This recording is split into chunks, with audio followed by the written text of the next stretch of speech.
Assalamualaikum warahmatullahi wabarakatuh. Nusiraba isinanawsing ngasigi video asidi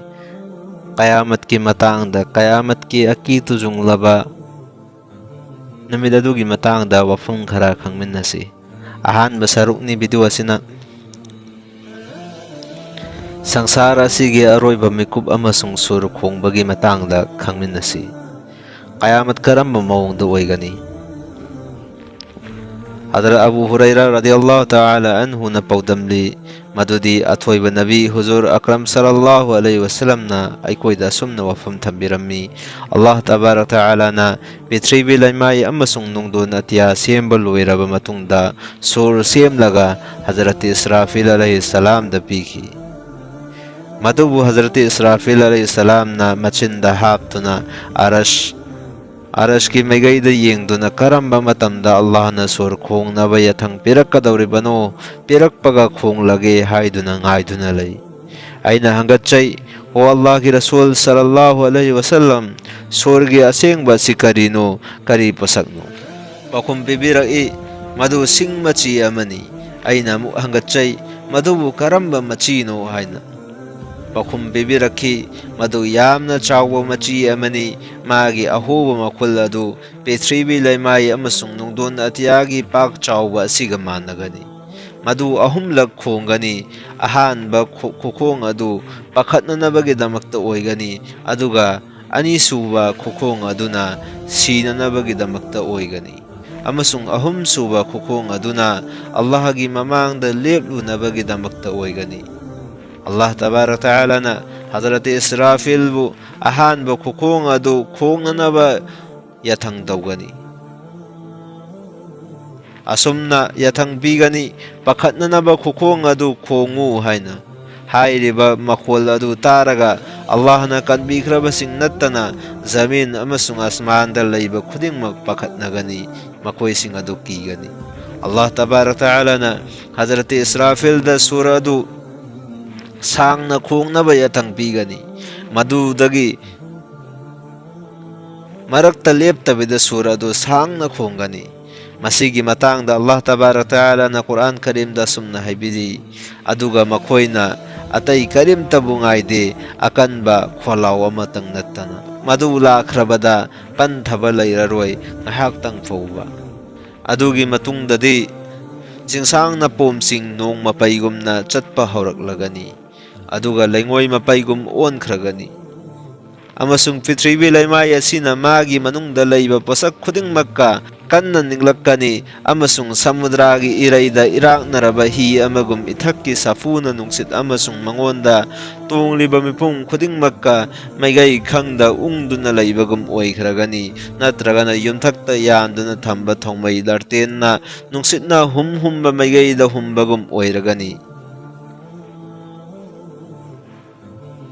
Pitribi laimai na magi mathakta lairiba mipum khudingmak aduga unglakpa matamda machabu mabuk pithaklibi nupi masagi machabu kaukthokhragani amasung miron binupi singgi macha ken khragani angang sing hanu khragani amasung shaitan sing pakhattuna kochen chenagani aduga pitribi gi aroiba kachin yawbada farista sing na makoigi mamangda leptuna lairamgani amasung makoigi mamaida khupakna thagani maduna maram oiraga makoi amuk tung handuna chenagani miyoiba singsu amana amabu kauduna chenagani masigi matangda Allah tabarak ta'ala na asumna haidokpiri aduga ho aigi kanglup aina kibi nakoigi damag numit aduda mahay kaunagadabado tengtha na woina duna matinggi dhamakta matam maduda nakoi tung handoktuna chengani nakoi gi lairoi kana matangakpi naba Allah natana miyoiba singna phibam asida lainaringaida petribi laimai asi segairak lagani amasung magi saruk ama atopa saruk amada namsin khragani mipum khudingmakna masigi angakpa achauba thodok asibu ugani adugi matungda amuk nungdun atia thakta yengnagani matam maduda atia asi thaurek kumna ugani adugi matungda atia asi kai khragani amasung thawal mechak pumba ken khragani amasung numit thagi mangal pumba loina mang khragani Allahgi Rasul sallallahu alaihi wasallam na haibirami hairiba numit aduda asiba singdi asigum laba fibam sing asi karimata khangloi aina hangatchai Allah na pamba miyoi khak hingani hairiba sida Allah tabarak taala na karamba miyoi singno khaidok liba Huzur sallallahu alaihi wasallam na haibirak lami shahid singni masigi pakhat pakiba sidi subna tangi mata maduda hindu na laiba miyoi du khakta thokani oigani adubu shahid oikraba singsu Allah gi manakta hindu na lai makhoi bu Allah na chinjakpi tawba tabu makhoi di hai di banumit asigi fattaba sidagi Allah tabarak taala na kanbi kragani Masi Allah na magi fattaba khusim singi matakta thaba azab ama oigani masigi matang da Allah tabarak taala na asum na haibiri o mioi basing kiyu na khoigi mapubu pungja du da yuha haga dawriba du akibagi masak oiba potni numit adu da ugani na khoina mabuk pithak libe nupi sing na kakthokadi mabuk thak liba masa singbu amasung garba puri binupi khuding mag garba bat oigani amasung nang na ugani mioi basingbu yu ngawbagum yu sutaktana tawgum sung Allah gi wayel cherak ti sathigani makhoigi mathakta Allah tabarak taala na family fawba mioi basing madugi adab aduda ngauduna laigani adugi matungda Allah tabarak taala na Hazrat Israfil alayhi salam da sinabagi sura do khong na bayathang pigani maduna maram oiraga petribi laimai amasung nongdon na tiada laiba khuding maksi khragani Allah na sihan ningdaba sing adu nattana pumnamak sikhrabagi matungda asibagi farista Hazrat Azrail na Allah gi mamang da leplagani amasung hangatchagani ho Allah pitribi laimai amasung nungdon na tiada laiba khudimak loina sikhre nahang na sihan ba pamdaba sing adu nattana Allah tabarak taala na hangani tawba tabu mahakti loina khangli uribani Allah tabarak taala di khangli bani uribani kana kana lem hawribano haibado Hazrat Azrail na pakhumjagani ho Allah nahak lairi nahak ti hingduna matam chuppa lairagadaba mapuni nahak ti kaidawnungda siba nairaroi Allah mapua chauba arash thangattuna lairiba faista sing lemi Jibrail lemi Mikail lemi aisu lemi haina hairakani Allah na yathang pirakani Jibrail amasung Mikail sikhro makhoisu sikhragani adugi matungda Hazrat Azrail alayhi salam na Allah tabarak taala gi khoya kha da hangatchagani Jibrail amasung Mikail zu sikhre Allah tabarak taala na hangani kanalem hauri bano haina tawba tabu Allah tabarak taala di loina khanglibani Hazrat Azrail na pakhumjarakani o Allah nahak ti matam chuppada lengdana lairagadaba mapuni arashbu thangattuna lairiba farista sing amasung aisu lemi haina pakhumpirakani Allah tabarak taala na yathang pirakani arash thangattuna lairiba sing su sikhro makhoi su sikhragani adugi matungda Allah tabarak taala na arashta Hazrat Azrail Hazrat Israfil dagi sur launa na bayathang pigani adugi matungda Hazrat Azrail na Allah tabarak taala gi mamang da leplaga hangatchagani o Allah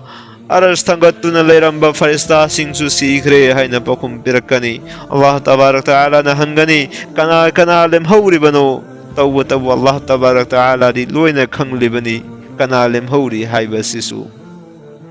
Hazrat Azrail na pakhum jarakani ho Allah nahak ti matam chuppada hingduna lairagadaba mapuni kadawnungda siba nairaroi aile mi Allah taala na pakhum pibirakani nangsu aigi khusemni aina pama matamda nangbu semkhibani nangsu sikhro haina Allah na haigani adudagidi Hazrat Azrail su sijakragani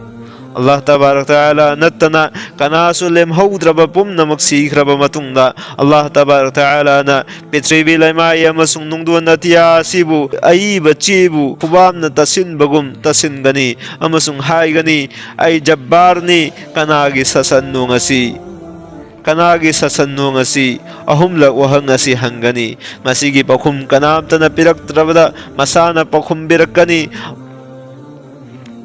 Allah di mahak matantani lat pada matik chabasu ꯑꯗꯨꯒꯤ ꯃꯇꯨꯡꯗ ꯄ꯭ꯔꯤꯊꯤꯕꯤ ꯂꯩꯃꯥꯏ ꯑꯃꯁꯨꯡ ꯅꯣꯡꯗꯣꯟ ꯑꯇꯤꯌꯥꯕꯨ ꯑꯇꯣꯞꯄ ꯂꯩꯃꯥꯏ ꯑꯃꯅ ꯑꯣꯟꯊꯣꯛꯂꯒ ꯁꯎꯟꯒꯨꯝ ꯊꯥꯗꯣꯛꯈ꯭ꯔꯒꯅꯤ꯫ ꯃꯗꯨꯒꯤ ꯃꯇꯨꯡꯗ ꯅꯪꯅ ꯎꯕ ꯐꯪꯂꯣꯏ ꯀꯨꯠꯊꯕ ꯅꯠꯇ꯭ꯔꯒ ꯑꯋꯥꯡꯕ ꯀꯔꯤ ꯑꯃꯠꯇ꯫ ꯑꯗꯨꯒꯤ ꯃꯇꯨꯡꯗ ꯑꯜꯂꯥꯍ ꯇꯕꯥꯔꯛ ꯇꯥꯂꯥꯅ ꯃꯍꯥꯛꯀꯤ ꯈꯨꯠꯁꯦꯝꯁꯤꯡꯕꯨ ꯈꯨꯕꯥꯛꯅ ꯑꯃꯨꯛꯇꯪ ꯊꯥꯕ ꯃꯇꯝꯗ ꯍꯥꯟꯅꯒꯤ ꯄ꯭ꯔꯤꯊꯤꯕꯤ ꯂꯩꯃꯥꯏꯗ ꯂꯩꯔꯝꯕ ꯑꯗꯨꯃꯥꯏꯅ ꯂꯣꯏꯅ ꯑꯣꯟꯊꯣꯛꯈ꯭ꯔꯒꯅꯤ꯫ ꯂꯩꯃꯥꯏ ꯑꯗꯨꯗ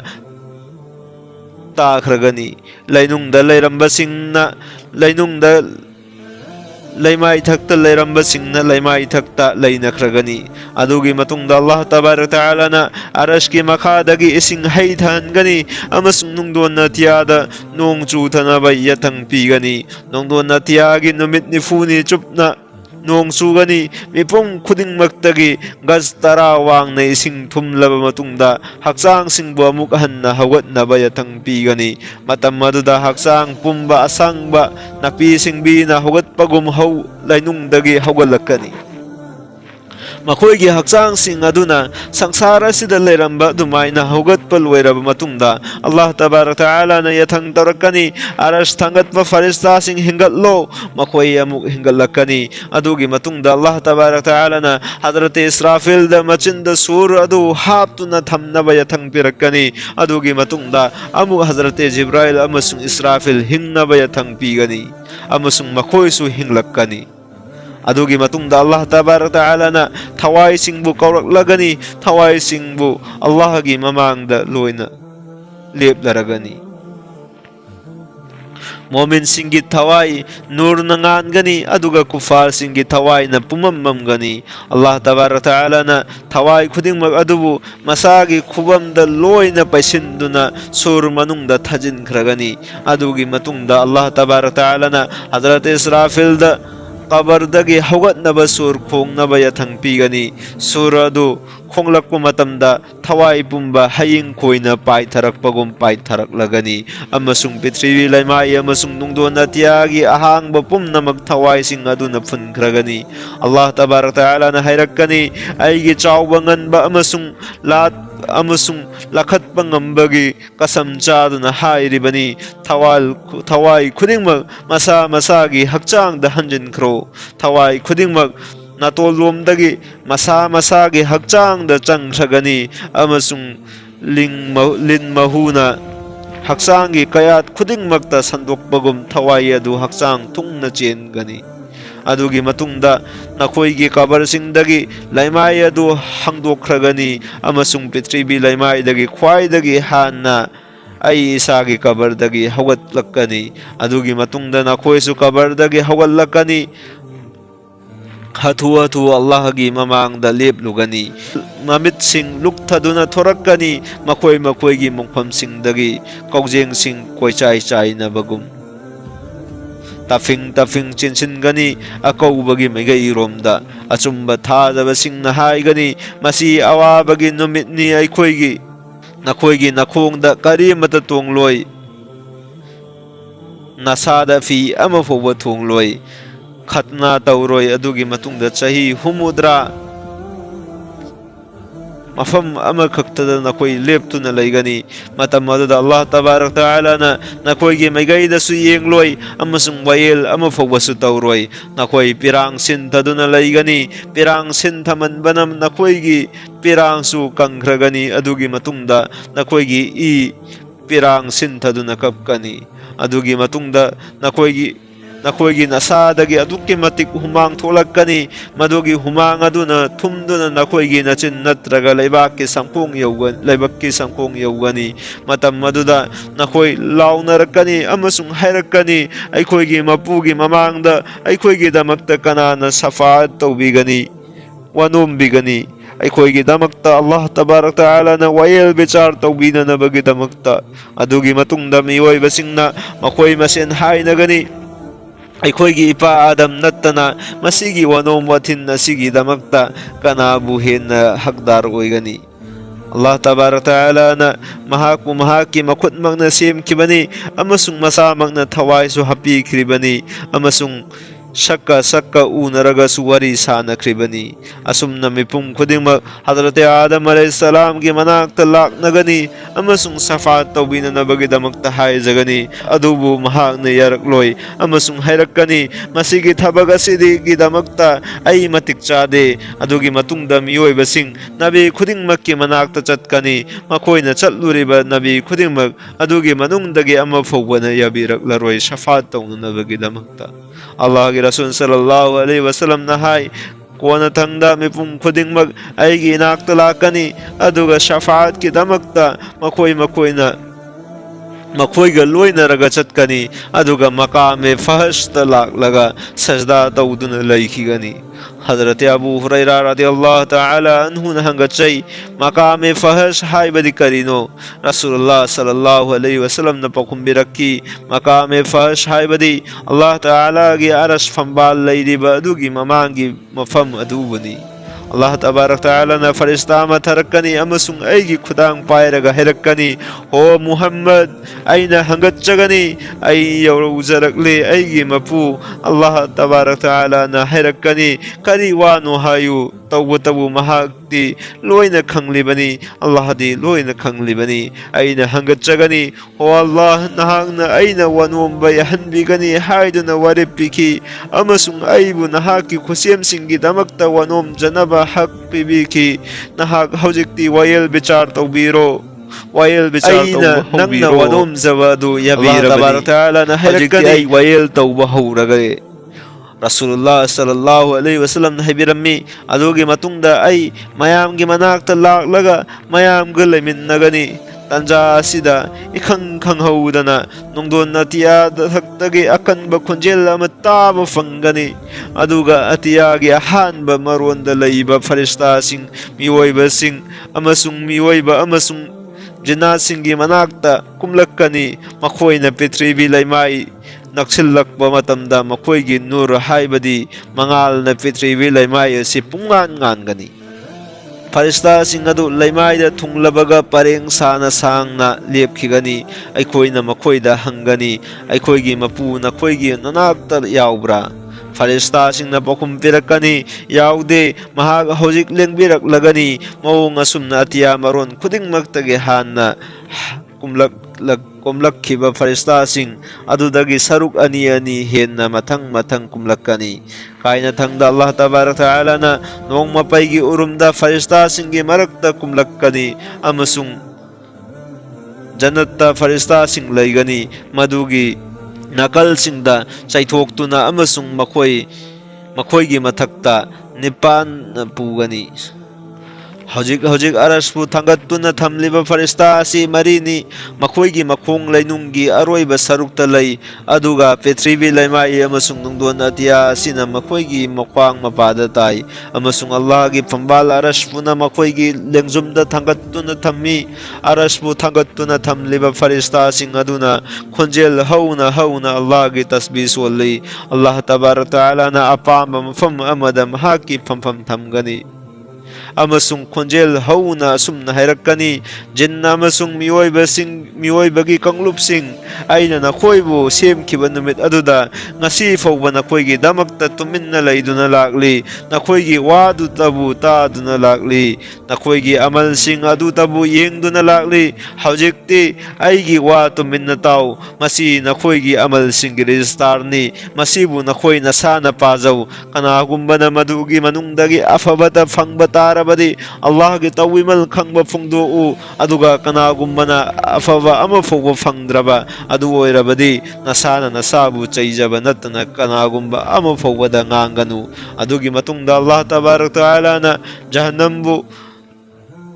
yathang pigani madudagi akanba khonjel amasung amamba mangak ama lithorakani matam maduda Allah tabarak ta'ala na yathang tawgani adu Allah tabarak ta'ala na haibigani dharma laitaba sing nakhoidi tongan khro dharma laiba sing dagi ngasigi numit asida e papi sing aina yathang pi khidabra nakhoibu he adam gi macha masu sing madudi nakhoi lat kanu shaitan bu taseng namak madi nakhoi gi afung ba yek nabani maral lairaba mioi sing bu tongan na khaidokragani amasung ugani nang na jati khudimak khuru khudak kunba jati khudingmak kaukhatkani